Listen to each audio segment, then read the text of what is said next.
Hi everyone, I'm Shelly and you're watching There's No Place Like Home. I'm back with another Question the Narrative video, and today's topic is Old World Dresden. Hand tools, huh? One of the most enigmatic and frustrating teachings of the narrative is the idea that people 150, 200 years ago were somehow able to build these magnificent buildings in very short period of time with little more than hand tools. Donnie Davis in The Secret History of Human Resets sums this up very well with this paragraph. Did ancient people really build the wonders of the world without advanced technology? Did they really build all the fantastic architectural structures we enjoy today with primitive hand tools? We are told that ancient people had no power drills, electric cranes, automatic manufacturing, or electric motors. The first steam shovel was invented in 1839. The first electric crane did not appear until 1876.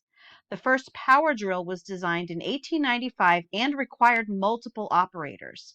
The first gasoline-powered tractor was built in 1892. But how did our ancestors build some of the structures we see today? Historians struggle to explain how ancient people built the amazing structures throughout history without high-tech tools.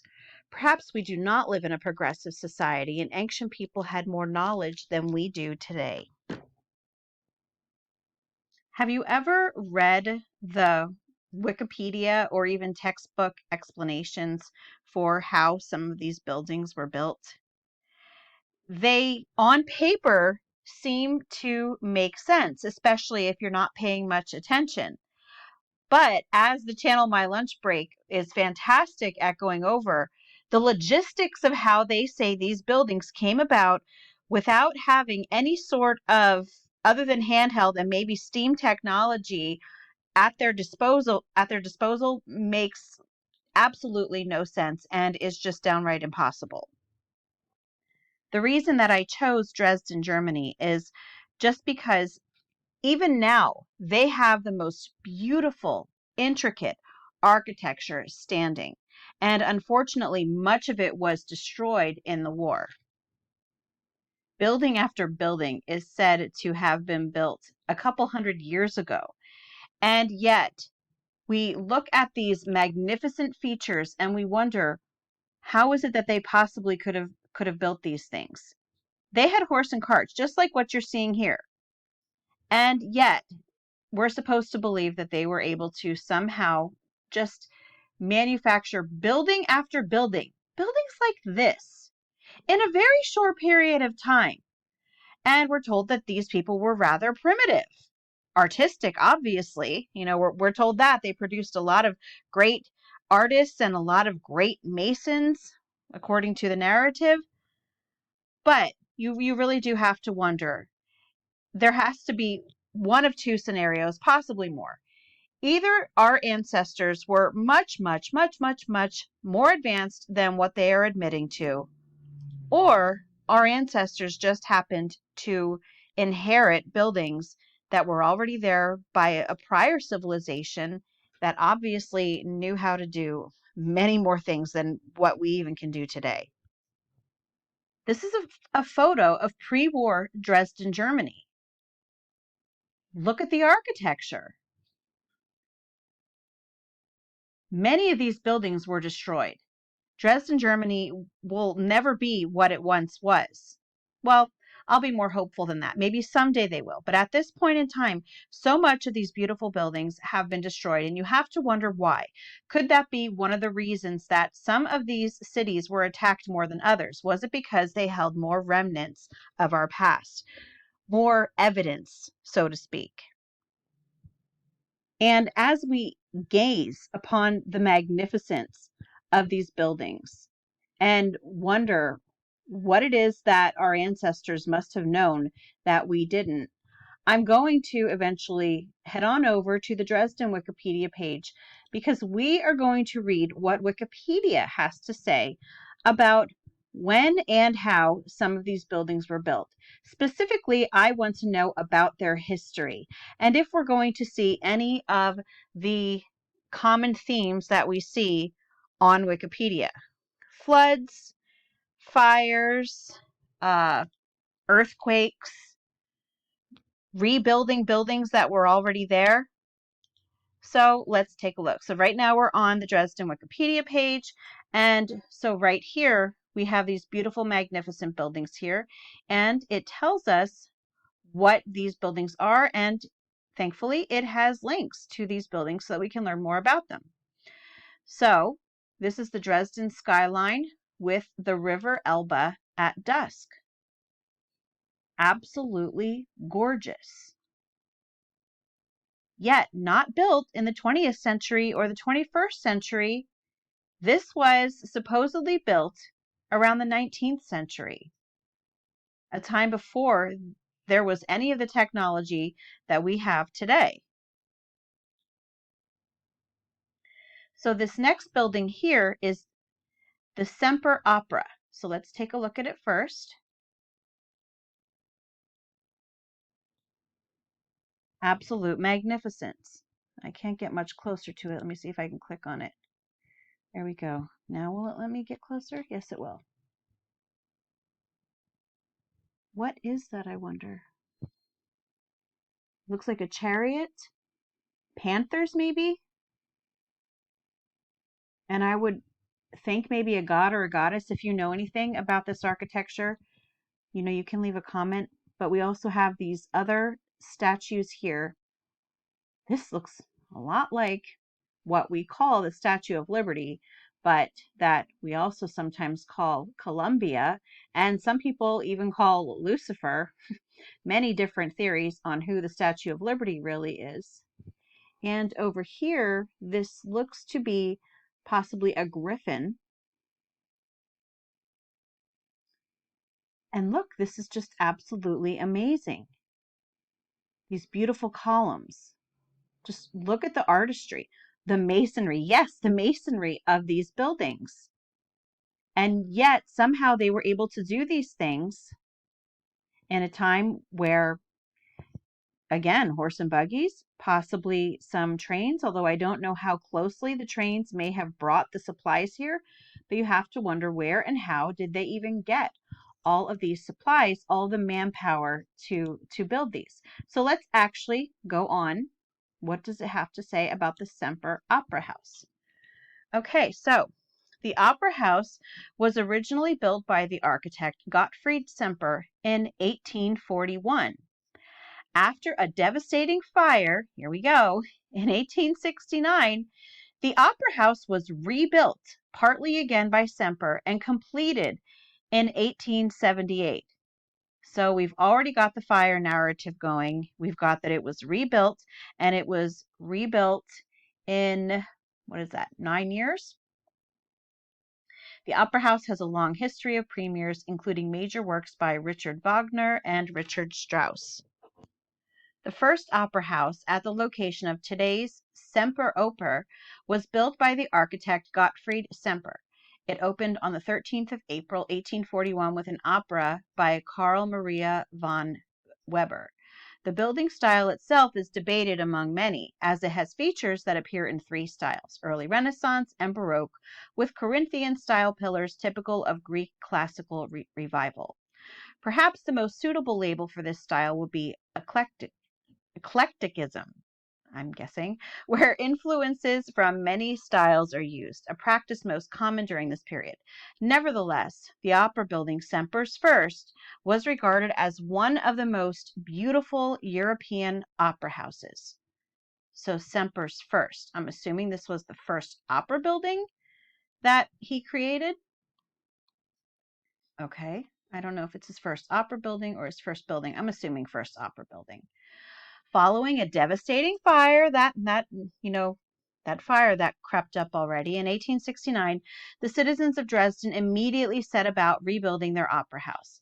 They demanded that Gottfried Semper do the reconstruction, even though he was then in exile because of his involvement in the May 1849 uprising in Dresden. The architect had his son, Manfred Semper, build the second opera house using his plans. Completed in 1878, it was built in Neo-Renaissance style.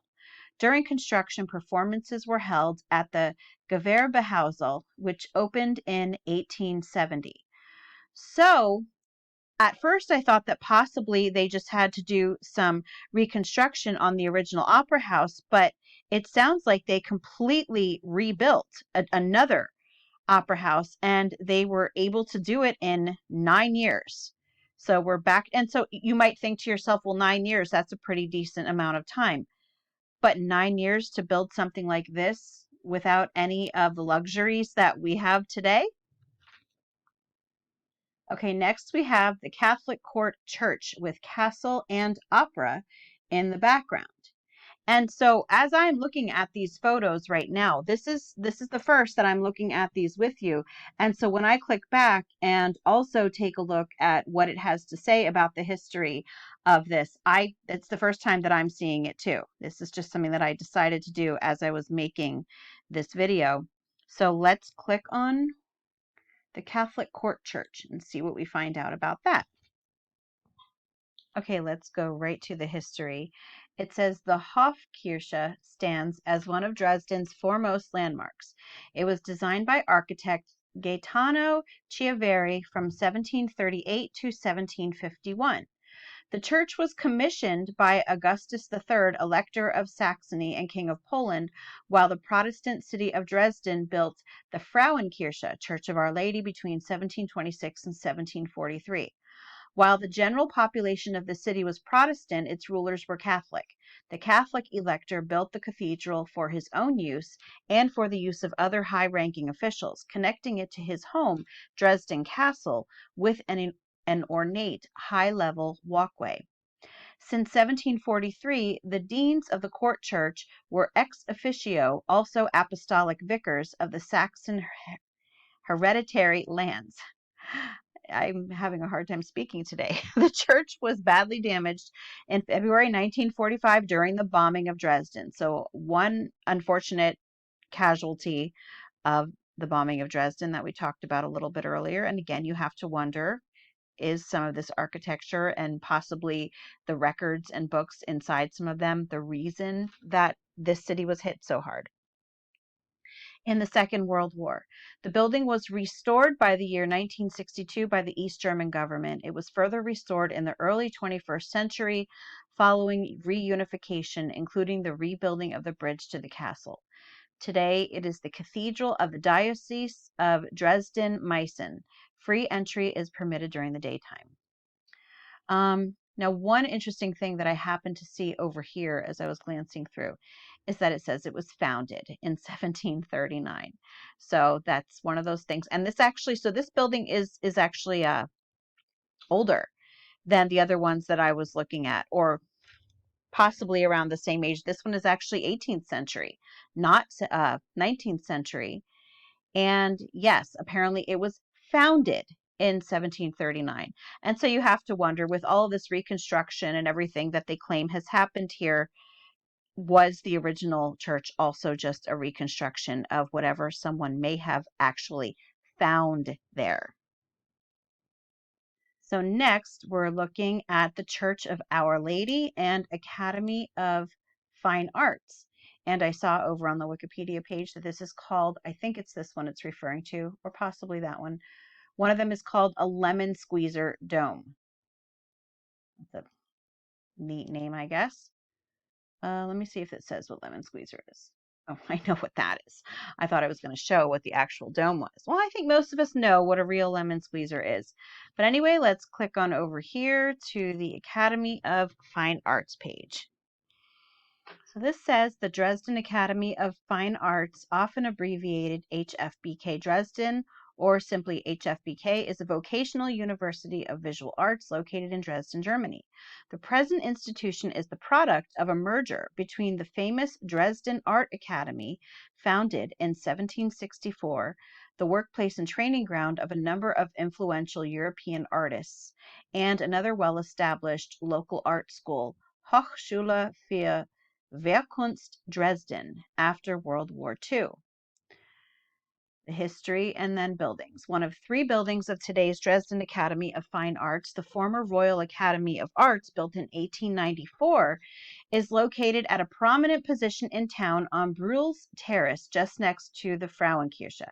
Since 1991, the building built by Constantine Lipsius on Bruhl's Terrace between 1887 and 1894, the glass dome of which is also known as lemon squeezer due to its form. Okay, so it is the glass. Can you see it on this one? No, we'll look. Oh, there we go. This is the lemon squeezer, the glass dome. And now I see it, right? Now I can see why it's called that. So anyway, the glass dome of which is also known as lemon squeezer due to its form, has been heavily renovated, and not just the glass dome, okay, it's the building itself has been heavily renovated. And I mean, that is a common narrative that you do see in these articles about these buildings, but you do also have to, admit that if these buildings really are very, very old, and they are very, very old, they are from time to time going to have to need some sort of renovation, especially, when you have parts that were destroyed during a war. So I will say that sometimes some of the renovations seem like they're fishy and they're hiding something, and other times they might come about just from, aging, and other times it's simply because it was bombed, like it appears that this was. So it's been heavily renovated, and the parts that were destroyed during World War II were reconstructed. It doesn't really say a whole lot more about the history of the building itself. It's more about the art school itself and the faculty and the courses you can take and everything like that. The lemon, this one doesn't want to get off of here. Okay, here we go. So this is the Dresden skyline. So let's take a look at that. I think we did see that one before. And next up is the Dresden Castle. Absolutely beautiful. And again, one of those instances when you have to wonder, how was this made with hand tools? And I'm going to guess that this was actually probably 18th century too, and not 19th century, as I was saying the other buildings were. This is a much older city than just 19th century. So let's go to the Dresden Castle page. Dresden Castle or Royal Palace. Wow. Seems like it was built much earlier than I thought. Hold on, I want to go down the side here and see what it says. Oh, it doesn't say. A lot of times it will say over here in the general information. Okay, anyway, we will go right here, actually. So the history of it. The original castle was a Romanesque keep built around 1200. Yeah, so much, much, much older than what we're used to over here in the United States, at least according to what we learn in school. The Hausmannsturm was built at the beginning of the 15th century.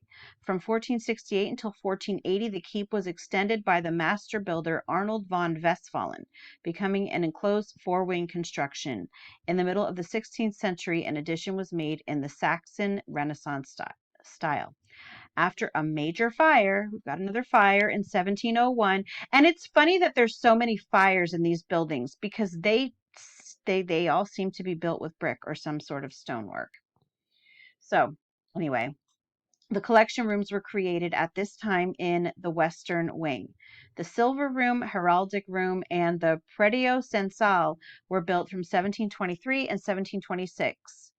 And the Kommenzimmer, Juwelenzimmer, ivory room, and bronze room were built from 1727 to 1729. I'm really getting the brush up on my German today. The 800th anniversary of the House of Wettin, Saxony's ruling family, resulted in more rebuilding between 1889 and 1901.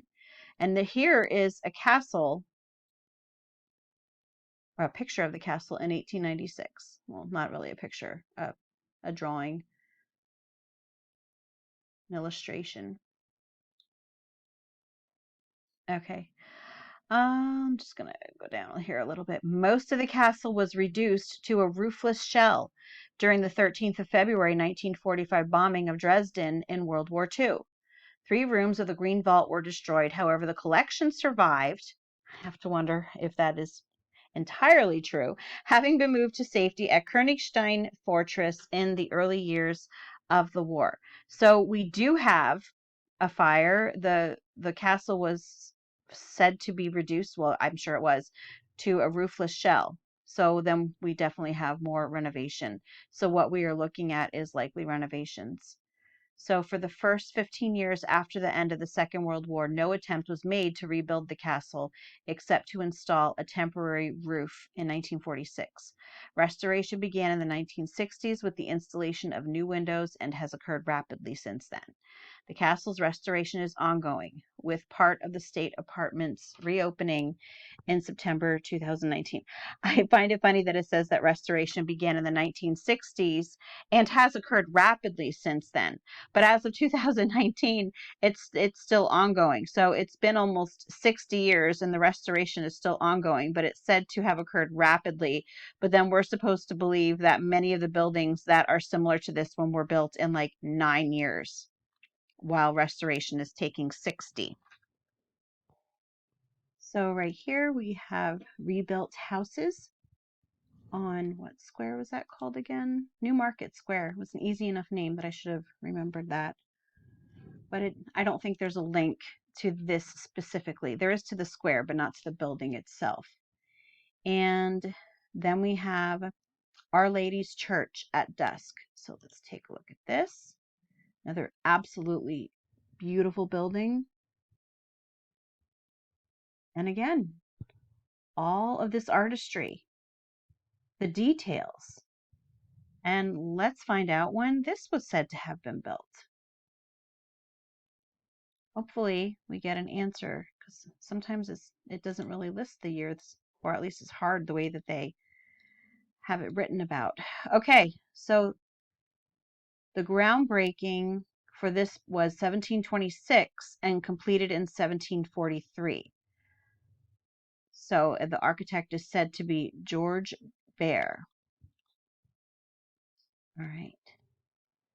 The Frauenkirche in Dresden is a Lutheran church in Dresden, the capital of the German state of Saxony. Destroyed during the Allied firebombing of Dresden towards the end of World War II, the church was reconstructed between 1994 and 2005, hence the two different years. So we've got the original, supposedly, and then we have the reconstruction. After the destruction of the church in 1945, the remaining ruins were left for 50 years as a war memorial, following decisions of local East German leaders. The church was rebuilt after the reunification of Germany starting in 1994. The reconstruction of its exterior was completed in 2004 and the interior in 2005. The church was reconsecrated on the 30th of October 2005 with festive services lasting through the Protestant observance of Reformation Day on the 31st of October. And I just skipped through down to the history section here. The original Baroque church was built between 1726 and 1743 and was designed by Dresden's city architect, George Baer, who did not live to see the completion of his greatest work. That is another narrative that you will find in the Wikipedia template. I've been starting to call it that, the Wikipedia template. Besides floods and fires and earthquakes and reconstruction, it often has that the architect didn't live to see its completion. So that's why I said it's almost like there is a template that they follow, because so many of the stories are similar in so many ways. Baer's distinctive design for the church captured the new spirit of the Protestant liturgy by placing the altar, pulpit, and baptismal font directly center in view of the entire congregation. In 1736, famed organ maker Gottfried Zilbermann built a three-manual 43-stop instrument for the church. The organ was dedicated on the 25th of November, and Johann Sebastian Bach gave a recital on the instrument on the 1st of December. The church's most distinctive feature was its unconventional high dome, 67 meters high, called the Steinerne Glocke, or stone bell, an engineering feat comparable to Michelangelo's dome for St. Peter's Basilica in Rome. The Frauenkirche's 12,000-ton sandstone dome stood high, resting on 8 slender supports. Despite initial doubts, the dome proved to be extremely stable. Witnesses in 1760 said that the dome had been hit by more than 100 cannonballs fired by the Prussian army, led by Friedrich II during the Second Year's War. The projectiles bounced off and the church survived.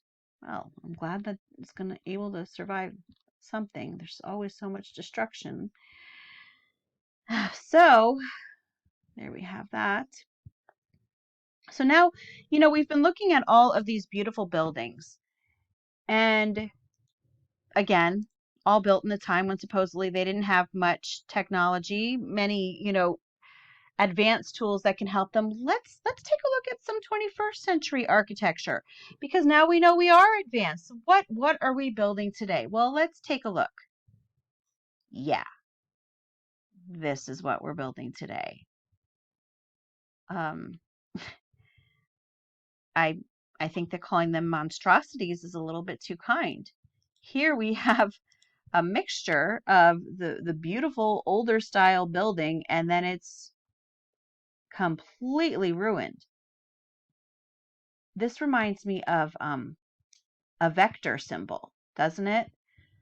The vector symbology that's used by the occult, and that is also used by NASA, and it's the chevron. That's it. It's the chevron. That's what it looks like to me, at least. Interesting. So yeah, at least if you're wondering about technology, you can see that technology is not everything, because if you're looking at these very disturbing architectural, I don't even want to call them feats, compared with what there used to be, I will take the past anytime. Anyway, that's all that I have for you today. If you like this video, give it a thumbs up. If you haven't subscribed and would like to hear more of what I have to say, I would love if you would do that. If you have any questions or comments, you can leave one either here or over on Instagram. And if you like my work and would like to check out my YouTube membership, I will leave a link in the description box, or you can just click on it right on my channel page. And I hope you have a great day.